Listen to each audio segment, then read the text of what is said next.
Agora abram suas Bíblias no Evangelho de Lucas, capítulo 7, a partir do verso 11.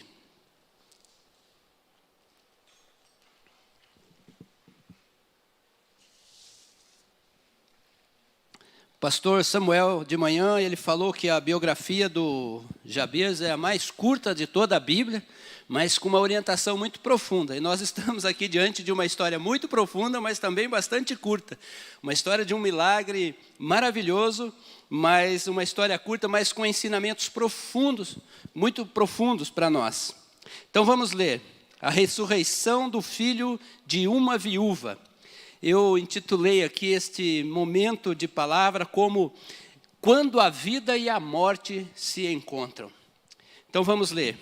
Verso 11 do capítulo 7 do Evangelho de Lucas, diz assim: Pouco depois, Jesus foi para uma cidade chamada Naim, e os seus discípulos e numerosa multidão iam com ele.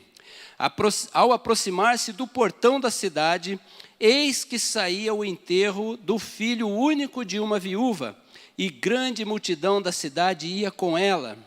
Ao vê-la, o Senhor se compadeceu dela e lhe disse: Não chore.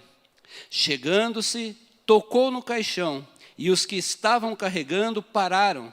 Então Jesus disse: Jovem, eu ordeno a você, levante-se. O que estava morto sentou-se e passou a falar, e Jesus o restituiu à sua mãe. Todos ficaram possuídos de temor e glorificavam a Deus, dizendo: Grande profeta se levantou entre nós. Deus visitou o seu povo. Essa notícia a respeito de Jesus se espalhou por toda a Judeia e por toda aquela região. Amém? Que o Senhor nos dê sabedoria e graça para entendermos a sua palavra.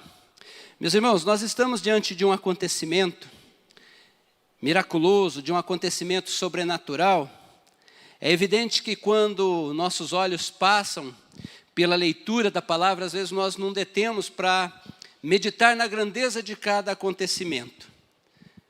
E este é um acontecimento, entre outros relatados, muito especial, mas eu quero contextualizar um pouquinho para que o nosso entendimento fique melhor acerca desse momento, do que aconteceu aqui e das lições que ficam para nós que somos discípulos do Senhor.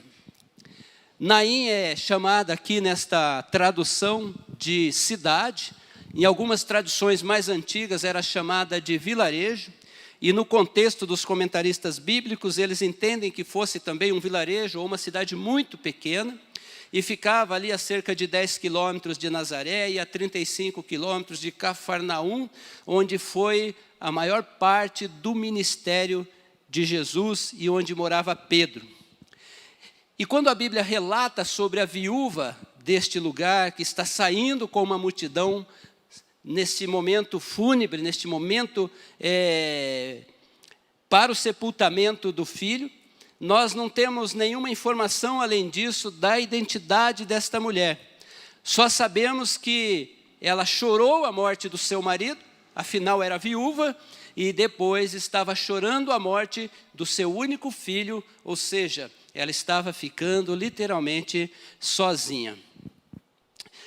E é importante contextualizar que a vida de uma viúva naquele contexto era realmente muito difícil, porque era uma cultura em que a mulher era sustentada literalmente pelo homem, ela já não tinha o seu marido, e ela agora não tinha também o seu filho, ou seja, ela perdia o filho, perdia sua companhia. Provavelmente a sua questão econômica e social fosse totalmente prejudicada pela morte do filho, e não teria também a continuidade da linhagem da sua família, que era observado com muito cuidado, porque isso também era uma prova de bênção de Deus. Quando isso era interrompido, era tido como vergonha. Então ela estava realmente ali numa situação, a perda em si já é muita coisa, mas considerando todo esse contexto, fica ainda mais grave a situação. Só que ela não chorava sozinha, a palavra diz que ela estava saindo e uma grande multidão acompanhava e chorava com ela. e eles estavam saindo da cidade. Por que eles saíam da cidade? Porque não era permitido ter cemitério dentro da cidade. Também no nosso tempo não teríamos. Alguns, talvez dezenas ou centenas de anos atrás, não se tinha cemitérios dentro das cidades. O problema é que as cidades cresceram e os cemitérios ficaram dentro da cidade. E as cidades ficaram muito grandes, aí não dá para fazer cemitério muito grande, mas tradicionalmente o cemitério sempre fora da cidade. E é interessante contextualizar, porque muitas pessoas que se encontravam com aquele cortejo, por respeito, eles tinham que se juntar ao cortejo também, até o momento do sepultamento, daí ia se juntando aquela grande multidão. Então eles estavam saindo para fora, aquela multidão saindo para fora da cidade, para enterrar o filho daquela viúva que estava morto. E é interessante que a hora que sai aquela multidão, vai encontrar com uma outra multidão. Agora vão duas caravanas, duas multidões aí.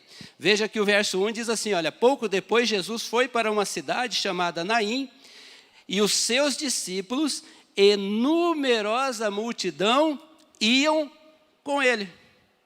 Olha aí, as multidões, imagina, eu ia falar duas torcidas, mas acho que a referência não fica boa, né? Porque saem coisas muito esquisitas em conta de torcidas. Mas, então está vindo lá a multidão da morte e está chegando a multidão da vida. Não é uma maravilha isso? Então vai ter aquele encontro, tendo Jesus à frente. E este encontro sobrenatural, em que a vida prevalece sobre a morte, ao encontro da vida e da morte, nos deixou ensinos eternos. Por que são eternos? Porque tudo que Deus ensinou, tudo que Ele revelou é eterno. Tudo que Ele revelou e ensinou vai ecoar para a eternidade. Amém? Verso 1 diz assim, pouco depois Jesus foi para uma cidade chamada Naim, e os seus discípulos e numerosa multidão iam com ele.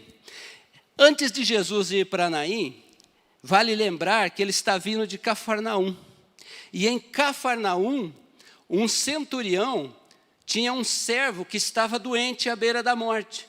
E sabendo que Jesus estava lá, ele pede para chamar Jesus. E os anciãos dos judeus foram procurar Jesus em favor do centurião, porque ele era amigo do povo.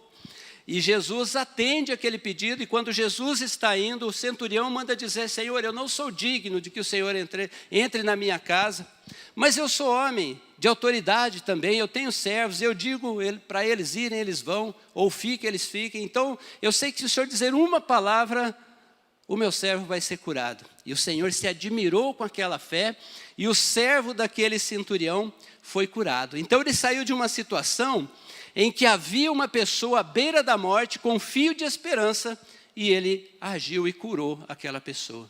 Agora ele encontra uma situação que não há nenhum fio de esperança. A morte já se consolidou, mas Jesus está lá. São duas situações para a gente entender. De toda forma, Jesus cura pelo poder da sua palavra, e novamente ele está diante de uma situação em que requer a sua interferência. Ou seja, ele saiu de Cafarnaum e seguiu para Naim. E aí fica uma pergunta para a gente. Jesus foi para Naim porque ele escolhia aleatoriamente os lugares aonde ele ia pregar o evangelho, ou ele tinha uma agenda de Deus para cumprir? Eu creio nos propósitos de Deus. Eu creio que o Senhor seguiu para aquele lugar porque ele tinha que fazer aquela obra. Ele tinha e ele fazia, mas naquele momento, sobretudo para trazer esperança para aquela família. E aí a Bíblia diz que com Jesus seguiam seus discípulos e atrás dele a multidão. E aqui eu quero fazer uma reflexão com os irmãos. Certa ocasião eu cheguei no meu saudoso pastor Otávio e falei para ele, lendo uma revista, e falei para ele, olha, o número de evangélicos no país já chega a 50 milhões. Uma dessas revistas tinha feito uma matéria sobre o crescimento dos evangélicos no país. Na época, nós não tínhamos ainda chegado a 200 milhões de habitantes. Hoje já temos mais, talvez uns 220, eu não sei quanto está o número atual. E eu falei aquilo para ele com tanta empolgação, e ele olhou para mim com uma cara de desânimo, que eu falei, mas você não é pastor não, você não é crente não, como diz aquele pastor que comenta na rede social, esse povo não é crente não. E ele falou, olha, não se engane com os números. E a bem da verdade, meus irmãos, aquilo ficou na minha mente. E quando nós olhamos para a Bíblia, ela vai relatar sempre Jesus, os discípulos e a multidão. Jesus, os discípulos e a multidão. Jesus, os discípulos e a multidão. Então, observe, ainda que nós temos no Brasil, não sei o número atual, 50 milhões de evangélicos, nós não sabemos, e isto é uma realidade, quantos são discípulos e quantos pertencem à multidão que corre atrás de alguma coisa que Jesus pode oferecer. Esse é um fato, porque quem permanece com Jesus são os discípulos. Ele multiplicou o pão para 5.000, depois para 4.000, e segundo os estudiosos eram homens que eram contados, ou seja, deveria ter pelo menos o dobro. E depois que ele morre e ressurge, só 120 estavam lá em Jerusalém aguardando a promessa. Então é muito importante quando a gente olhar, e aí me vem à mente o olhar desanimado do pastor Otávio, porque ele entendia que estes números não refletiriam a gloriosa mensagem do Evangelho para o nosso Brasil, porque se nós tivéssemos 50 milhões de discípulos, um para cada 4, este país teria outra história hoje. Então é muito importante nós olharmos isso, que com Jesus sempre segue os discípulos, sempre segue também a multidão. Agora, Jesus havia curado o filho do centurião que estava quase à morte, mas havia o fio de esperança. Não é assim quando nós olhamos para alguém, para um ente querido? Por mais que a situação seja difícil, está hospitalizado, internado, a situação é grave, mas enquanto está respirando, nós temos aquele fio de esperança de que algo pode acontecer e pode ser curado. Mas agora a situação era diferente. O rapaz estava no caixão, não era um caixão, era uma esquife, porque é diferente, né? Traduz para caixão, mas caixão no nosso contexto é aquela urna fechada. Lá, na verdade, era como se fosse uma maca e a pessoa enrolada no lençol, porque entre os judeus a pessoa não pode ser enterrada num caixão. Ela deve ser enterrada, enrolada num lençol para que tenha o contato com a terra, com o pó. Do pó vem e ao pó volta. Ou seja, Jesus foi encontrar com esta multidão. E aí a palavra diz assim, verso 13. Ao vê-la, quando Jesus vê aquela viúva, o Senhor se compadeceu dela. O Senhor se compadeceu dela. E aí, meus irmãos, nós vamos entendendo as instruções que o Evangelho nos dá. Veja que no primeiro momento Jesus vai ao encontro da necessidade de alguém. Ele vai ao encontro da necessidade de alguém. E ao encontrar, ele se compadece. Jesus exerce compaixão. E aqui quero fazer 3 pontos, porque nós confundimos às vezes alguns conceitos. Por exemplo, simpatizar com alguém não é se compadecer. Ter empatia também não é se compadecer. Veja, simpatia, segundo o dicionário, diz que não é a simpatia da mandinga, tá? Não é a simpatia da mandinga, não. É a simpatia de se simpatizar. Uma vez, uma mulher me chamou, uma vizinha, me deu uma xícara lá no interior e falou: vá lá na represa, a gente morava perto da represa, perto do rio, e jogue isso em direção ao pôr do sol. Eu falei, tá bom. Aí eu olhei, o que é isso? É meu leite. Gente, e para a gente que é criança, a gente não entende, a gente ali se alimenta do leite da mãe, mas quando ela falou, é meu leite, eu fiz assim. Aí eu fui a rua abaixo, cheguei lá, olhei para lá, olhei para cá, estava aquele amarelão assim, sobre a serra, sei lá qual é o lado, falei, joguei lá, né? Aí depois eu soube que era uma simpatia para que pudesse desfazer, eu não sei, agora me faltou o nome, porque quando a mãe está amamentando, fica meio que petrificado ali, né? Causa muita dor. né? Na verdade, tem remédios, tem outros recursos, mas não sei, talvez o sol tenha feito alguma coisa. Não é essa simpatia, nós estamos falando aqui de sentir simpatia pelo outro, tá? Afinidade entre duas ou mais pessoas pela semelhança e proximidade, sentimentos e pensamentos. Sabe o que é simpatia? É sentir com o outro. Nós temos amigos e nós gostamos dos nossos amigos, nós gostamos dos nossos parentes, nós gostamos dos nossos familiares. E se os nossos familiares têm alegria por alguma coisa, nós nos alegramos com ele, mas também nós tomamos as suas dores. Se o nosso amigo estiver brigando, muito provavelmente a gente entre na briga, né? Claro que com Deus transformando o nosso coração, a gente vai para separar, mas ao olhar do mundo, você entra na briga e entra para brigar a favor dele, independente se ele está certo ou não, porque você age com ele. Então não é isso que Jesus sentia. A empatia é a habilidade ou a capacidade de tentar se colocar no lugar do outro, para sentir a dor do outro. Gente, esse é um exercício difícil. Por mais que tenhamos vontade, é difícil. Quem perde um ente querido só sente quem perde. A gente pode estar do lado, mas sentir a dor dele é difícil. O que é que Jesus sempre sentiu? O que é que nós, discípulos de Jesus, precisamos desenvolver? Compaixão. Porque a compaixão, ela pressupõe participar da dor alheia com o intuito de dividi-la com o sofredor. Eu quero sofrer a sua dor para que você sofra menos. É algo muito mais profundo, é sentir o que o outro sente.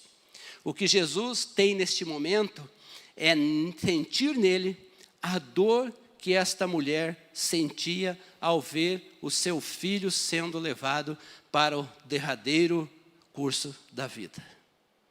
Então Jesus se compadece. Jesus viveu a dor daquela mulher. E ao viver a dor daquela mulher, ele diz: não chore, não chore. E é interessante porque esse Jesus que disse não chore, foi Jesus que ao ter notícia de Lázaro e ao saber que ele estava sepultado, é o Jesus que chorou. É interessante quando a gente observa essas questões. O fato é que Jesus, entendendo os propósitos para os quais nós fomos criados e o que o desvio dos cursos de Deus trouxe de problema para esta humanidade, faz com que Jesus se compadeça de nós. Jesus tem compaixão de nós, porque sabe que estamos submetidos a situações que não deveríamos estar, mas que nele podemos encontrar descanso, nele podemos encontrar paz. O que é que nós devemos aprender aqui, irmãos, nessa compaixão de Cristo? Que o nosso Deus é uma pessoa e tem um relacionamento pessoal conosco. Crentes do Senhor Jesus, pensem nisso. Eita glória! Olha, pense nisso. Nós olhamos às vezes e nós caímos nos conceitos abstratos de Deus que o mundo enxerga.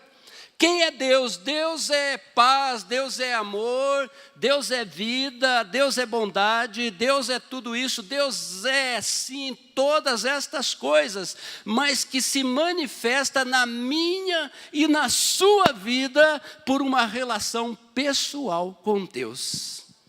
Olha que maravilha isso. É o Deus de todo o universo, é o Deus da criação, que manifesta amor, que manifesta justiça, que manifesta vida. É o Deus que é luz, como diz a palavra, e que nele não há escuridão. Tudo isso está numa dimensão mais distante da nossa compreensão, mas quando nós entendemos que este Deus é pessoal e se relaciona pela sua vontade com cada um de nós, nós entendemos que todas estas coisas podem se manifestar na nossa vida para o nosso bem. Não é maravilhoso entender essas coisas de Deus? É profundo demais. Requer de nós uma busca constante para avançarmos e crescermos nessas coisas. E Jesus revela aqui também a sua natureza, que é de enxergar as nossas dores, se apresentar na hora da aflição, segurar o nosso choro e triunfar na morte. Amém? Esse momento que a vida se encontra com a morte, Jesus está enfrentando no seu ministério o derradeiro inimigo do homem, como revela Paulo na carta aos Coríntios. a morte. Amém? E aí a palavra diz, Jesus diz, não chore. Chegando, tocou no caixão, e os que estavam carregando pararam. Então Jesus disse, jovem, eu ordeno a você, levante-se. É melhor que eu pegue, eu confio? Eu posso pegar aqui.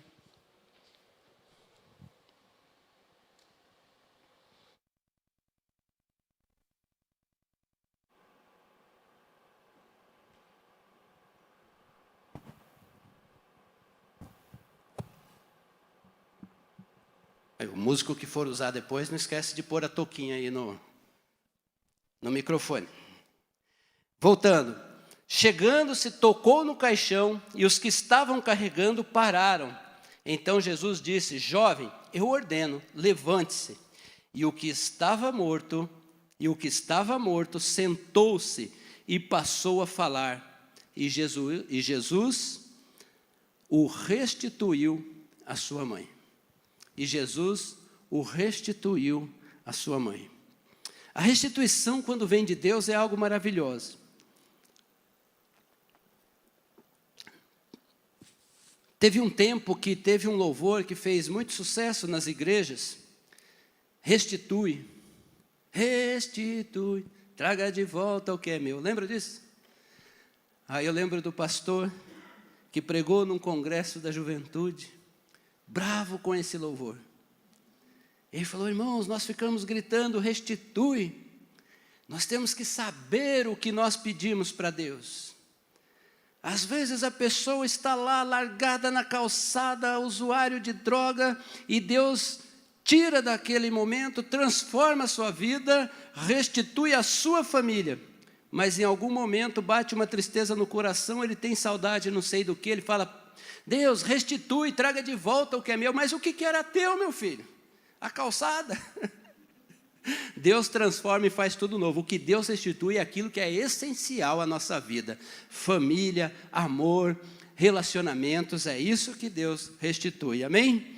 As bênçãos de ontem ficaram para o ontem. As de hoje são para hoje e as de amanhã serão para amanhã. Nunca clame a Deus, nunca chore a Deus pelas bênçãos que você recebeu ontem, porque o que Ele tem para você hoje é hoje, aquelas foram para aquele dia, amém? Isso é muito importante a gente entender. Então Jesus toca o caixão, toca a esquife, e a questão aqui é interessante a gente entender, porque a briga entre aqueles doutores da lei e Jesus era porque ele muitas vezes contrariava a lei. E aqui ele está contrariando novamente, porque a lei cerimonial não permitia que uma pessoa tocasse o morto. E se tocasse, ele estaria impuro. E se estivesse impuro, teria que fazer todo o ritual de purificação para voltar a conviver, para voltar a ter uma vida social. Mas Jesus vai quebrar a regra. E por que Jesus quebra a regra? Porque o que está em questão aqui não é uma lei cerimonial, não é uma regra religiosa, mas uma vida que clama por ajuda, uma vida que clama pelo amor de Deus. Só que olha que é interessante, às vezes as pessoas dizem, e aí uma interpretação, né, que a gente, não vou falar que é minha, está aqui, Jesus não toca o morto, ou toca o morto.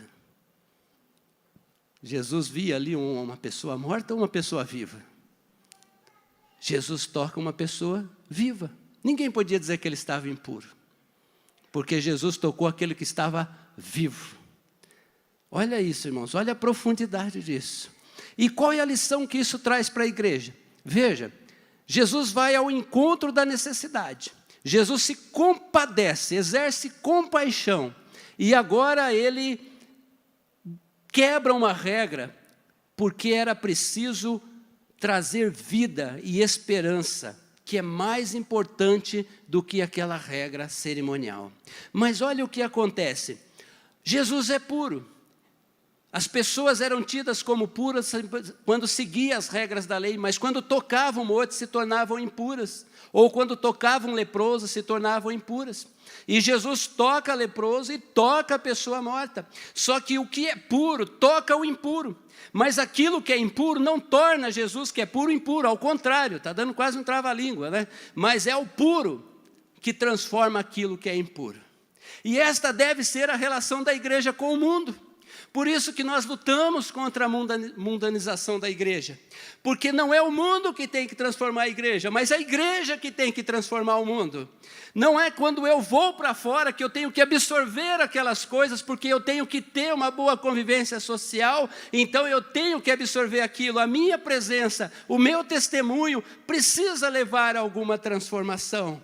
Eu não tenho que ser transformado pelo mundo, mas eu tenho que pôr a minha vida como instrumento do Senhor para a transformação do mundo. Então veja que às vezes os conceitos que nós vamos absorvendo tem muito a ver com essa mistura. Às vezes nós confundimos fatos com opiniões, desejos com interpretações. Porque muitas vezes nós buscamos uma interpretação que favoreça o pensamento, mas nós precisamos pregar aquilo que é a palavra de Deus. Jesus é quem purificava o impuro e não ao contrário. Ele não ficou leproso porque tocou o leproso, não ficou impuro porque tocou o morto, porque o morto viveu. E esta tem que ser a nossa referência diante do mundo. E ele ordena ao rapaz que se levante, e o rapaz que estava morto passa a falar. Jesus disse, parte B do verso 14, jovem, eu ordeno a você, levante-se. E o verso 15, no início, diz, e o que estava morto sentou-se e passou a falar. E aqui é importante só fazer uma ressalva, porque o sinal, o milagre que Jesus operava, e que continua operando na história, eu não creio que Jesus operou milagres só naquela época. Jesus continua operando milagre na história da igreja. O sinal não é um fim em si mesmo. Ele não operou o milagre pelo milagre. Todas as vezes que Jesus manifestava o seu poder, transformando a água em vinho, curando o leproso, fazendo ressurgir o que estava morto, curando o que estava doente, isso apontava para o fato de que ele era e é o Messias, Deus encarnado, a ressurreição, a salvação, a vida eterna. Que não mudou. Ele é o Jesus presente. Onde houver 2 ou 3 falando em meu nome, ali eu estarei. Enviei o meu Consolador, que convencerá o mundo do juízo, do pecado e da justiça, e vai santificar cada um dele. Você acredita? Jesus está aqui. Amém? E o poder dele não mudou, o poder dele continua igual. E Jesus o restituiu à sua mãe, prevaleceu sobre a morte, curou a dor e levou salvação. Agora é importante a gente olhar, né? Porque Jesus opera aqui um milagre de ressurreição. Não é o primeiro das Escrituras, porque Elias e Eliseu já havia passado por esta experiência, mas remetendo à situação de Lázaro, é interessante que quando Jesus tem a notícia de que Lázaro estava doente, e depois ele tem a notícia de que Lázaro havia morrido, quando ele chega, Marta encontra com Jesus e diz assim, olha, se o Senhor estivesse aqui, o meu irmão não teria morrido. Às vezes as pessoas, muitos pregadores, né, Marta ficou brava. Não sei se ela ficou brava ou não, mas o fato é que manifesta uma fé maravilhosa de Marta aqui. Porque ela tinha convicção que se Jesus estivesse lá, ele não teria morrido. Mas Jesus disse, olha, mas o seu irmão há de ressurgir. E o que ela responde?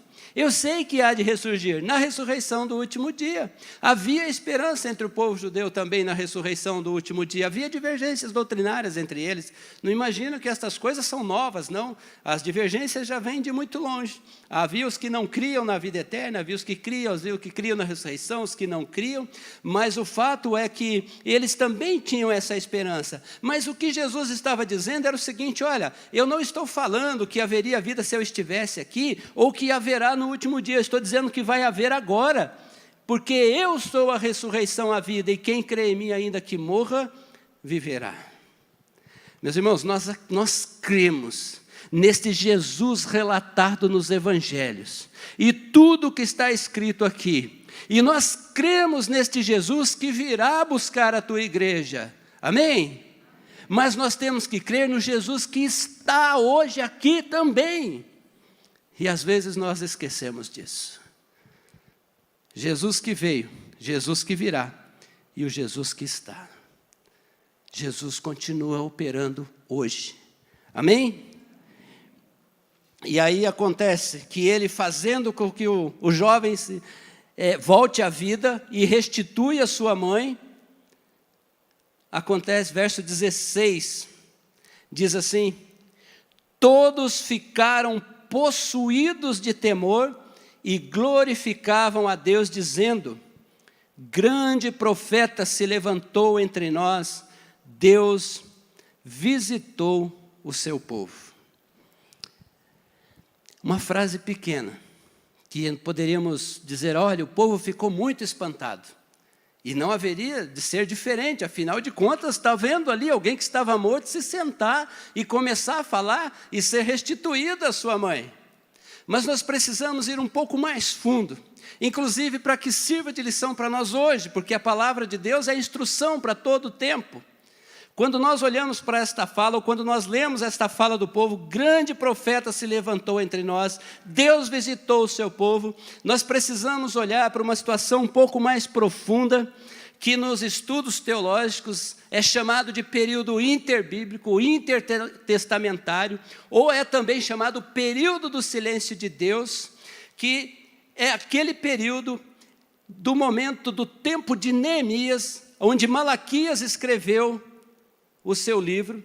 Quando você pula de Malaquias para Mateus, você está pulando uma página de 400 anos, em que não há registro da manifestação profética de Deus, como havia antes. Os profetas, os acontecimentos, a presença de Deus era constante entre o povo. Mas agora havia um período de grande silêncio de Deus, e é um período marcado por acontecimentos históricos grandiosos, por exemplo, como Alexandre o Grande dominando o Império Persa e fazendo com que a cultura grega se espalhasse para todo o mundo conhecido, aquele mundo que foi dominado por ele. Aliás, o que serve de base, inclusive, para criar uma língua comum que vai ajudar na evangelização do mundo conhecido, porque Deus opera na história. Aliás, é nesse período dessa helenização do mundo, que a língua universal era a grega, é que 72 acadêmicos vão se juntar para traduzir a Bíblia do hebraico para o grego, chamado Septuaginta, que serviu de base para o que temos até hoje.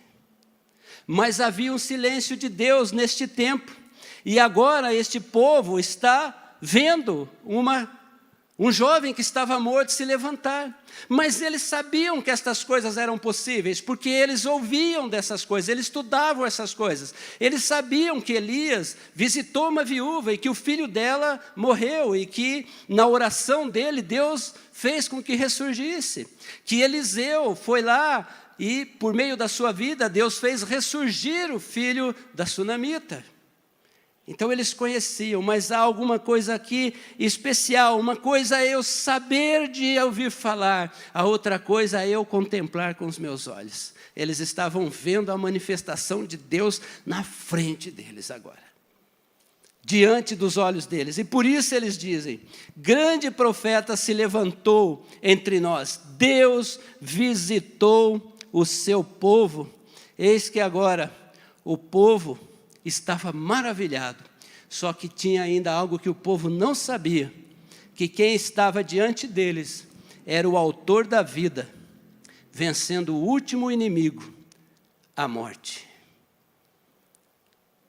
Meus amados irmãos, como servo, como serva de Deus, como crente em Cristo Jesus, você crê que este Cristo está presente aqui? Você crê que Ele está presente na sua vida? Você crê que Ele comanda a tua vida pelo Espírito de Deus? E que este poder está na igreja do Senhor? Amém? O amém não retrata muito o poder, mas glória a Deus por isso. E é interessante, né? Porque aquele que estava determinado a morrer, grandes mistérios de Deus, irmãos, como é maravilhoso a gente ficar batendo cabeça para entender essas coisas. Aquele que estava determinado para morrer, Jesus estava determinado para morrer, trouxe vida para aquele que estava determinado a ficar na morte. Eita, glória de Deus, glória a Deus. Eu vim para que tenham vida e tenham em abundância. Quem crê em mim, ainda que morra, viverá. Grandes e gloriosos são os mistérios de Deus. Busque conhecê-los, meus irmãos. Cada dia mais. Cada dia mais. Cristo está entre nós hoje pelo teu Espírito. Por isso, não permitamos que Ele se silencie em relação a nós. Precisamos buscá-lo de todo o coração, para que haja cura, restauração e salvação em nosso meio. Não queremos, eu imagino que você não queira, eu não quero, viver o período interbíblico, amém? Por que no nosso tempo, e nós estamos num país que talvez tenha sido, pelo menos por hora, o último berço do avivamento no mundo. O último grande avivamento do mundo aconteceu nesse país. Nós estamos agora assistindo os grandes acontecimentos na África e alguns pontos na Ásia, porque a obra de Deus não para. Porque independente de mim, independente de você, independente das religiões, independente das filosofias, o reino de Deus é como aquele semeador que saiu a lançar a sua semente e depois, não sabendo como, ela brotou, ela frutificou, ela cresceu, porque o reino de Deus é de Deus. Continua crescendo.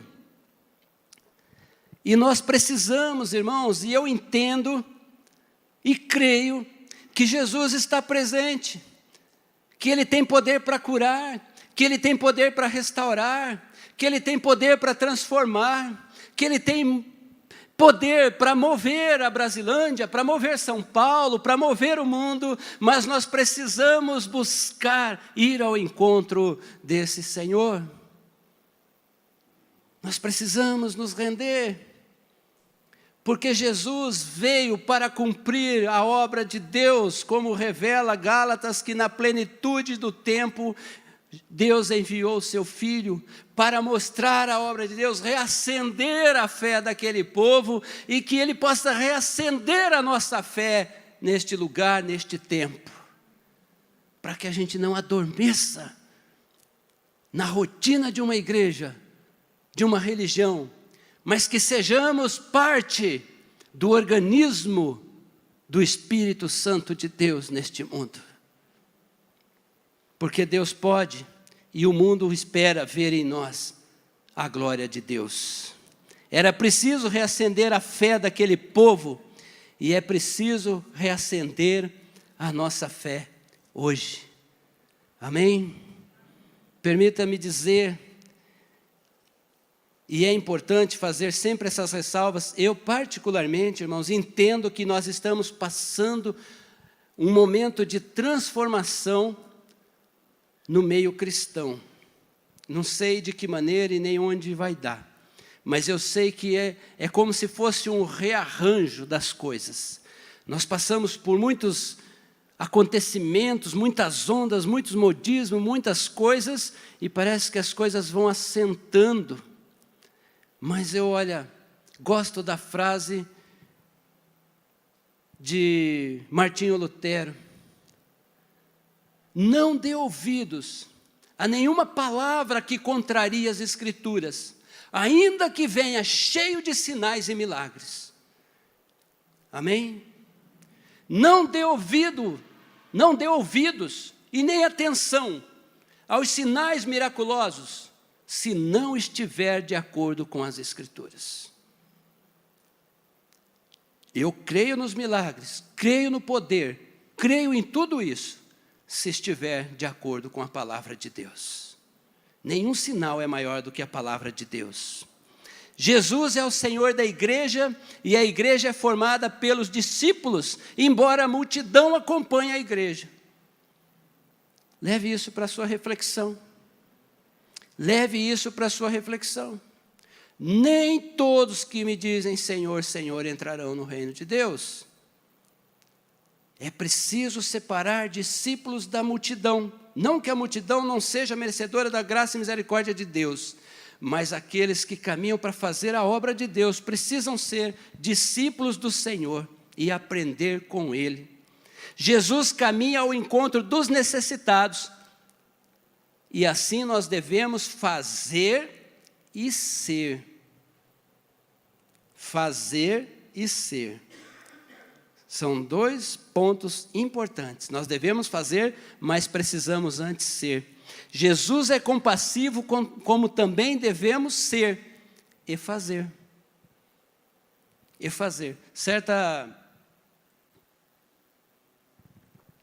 ocasião, eu conversava com um colega de trabalho e ele estava assim, um pouco confuso, né, com aqueles acontecimentos do ambiente de trabalho, de muito, sempre há um ruído, sempre há uma divergência e tal. Eu falei, olha, de fato não é bacana, né? A gente quer trabalhar sempre em paz e gostamos disso. Mas aonde há movimento, aonde há atividade, sempre vai haver um encontro ou um desencontro. Porque nós poderíamos aqui contratar, não dá para falar os termos, né? Mas poderíamos contratar aquelas pessoas que se isolam e ficam lá contemplativas. E ficam lá, nós oramos de manhã à tarde, eu não estou dizendo que não há valor nisso, mas nós precisamos ser produtivos. Nós precisamos ser produtivos. Então, ser compassivo, meus irmãos, não é pensar no coração, nossa, gente, que situação daquele povo. Oh, que situação daquela pessoa. Oh, que situação. Nós precisamos fazer e ser. Orar, participar, porque a igreja continua exercendo. A igreja continua fazendo. Talvez no seu olhar você imagine o seguinte: será que está acontecendo alguma coisa? Acredite, há muitas coisas acontecendo só nesse meio, só nessa igreja, aqui neste lugar do mundo chamado Brasilândia, Igreja Batista em Brasilândia. Há muitas coisas acontecendo, muitas pessoas sendo assistidas, muitas pessoas sendo ajudadas. Porque ser compassivo é muito mais do que ser contemplativo. É agir, é participar, orar, contribuir, fazer, entregar, dar-se de si. Porque era isso que Jesus fazia. Amém? Jesus operou milagres. E acredite, porque eu creio nisso. A sua igreja está sim habilitada a ver e viver estes milagres do Senhor. Amém? Jesus se manifestou àquele povo, e aquele povo ainda não tinha conhecimento de quem Ele era. Nós sabemos quem Ele é. Nós sabemos quem Ele é.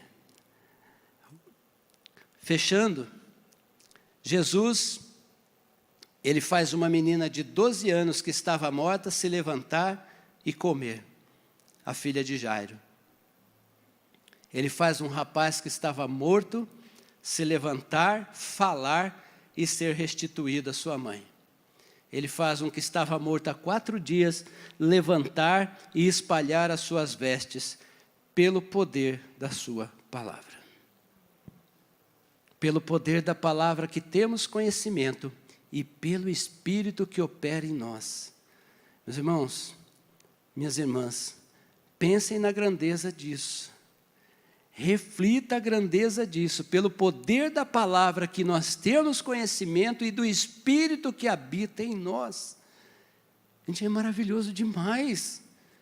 Não dá para a gente tentar imaginar, a gente precisa pedir, Senhor, nos ensina a viver isso. Então eu quero fazer um convite para cada um de nós presente aqui. Vamos viver pelo poder de Deus? Será que Ele pode manifestar tamanho poder hoje como Ele manifestou lá? Você crê? Você crê nisso? Eu creio. Quando Jesus se apresenta, a esperança renasce. A viúva não tinha esperança, não havia fio de esperança, estava morto. Mas Jesus mostra que Ele está acima da morte. Por isso, a morte não nos assusta. A morte não nos causa temor. Tememos deixar os nossos queridos, mas a morte não nos separa de Deus. Amém? Mas eu quero dizer, irmãos, nós precisamos resgatar a essência da igreja. Não porque é esse tempo, mas sempre nós precisamos voltar a ser uma igreja de oração. Vamos fazer com que os grupos de intercessão ou o grupo de intercessão seja um momento grande, talvez maior do que o culto de domingo. Que o culto de oração seja um grande encontro, porque é tempo de orar. Que o estudo da palavra seja uma busca constante, não porque a igreja exige que eu leia e eu tenho que ler para prestar conta, porque isso aqui não é uma sala de aula, mas que o estudo da palavra seja esta busca para entender cada vez mais os mistérios deste Deus que nos deu tão grande salvação em Cristo Jesus. Que a vida na piedade não seja somente um conceito abstrato, mas que seja real nas nossas vidas. E vivendo assim, eu tenho convicção de que Deus vai operar grande mover aqui nesta igreja, neste bairro, porque o Senhor não nos colocou aqui para vivermos para nós mesmos, mas nos colocou aqui para olhar as viúvas de Naim que estão aí no bairro, para olhar os jovens que estão deitados na esquife, para olhar para todos aqueles que estão precisando de ver a manifestação da glória de Deus. Amém? E o Senhor conta conosco, e que você possa contar com Ele, como nós cantamos aqui.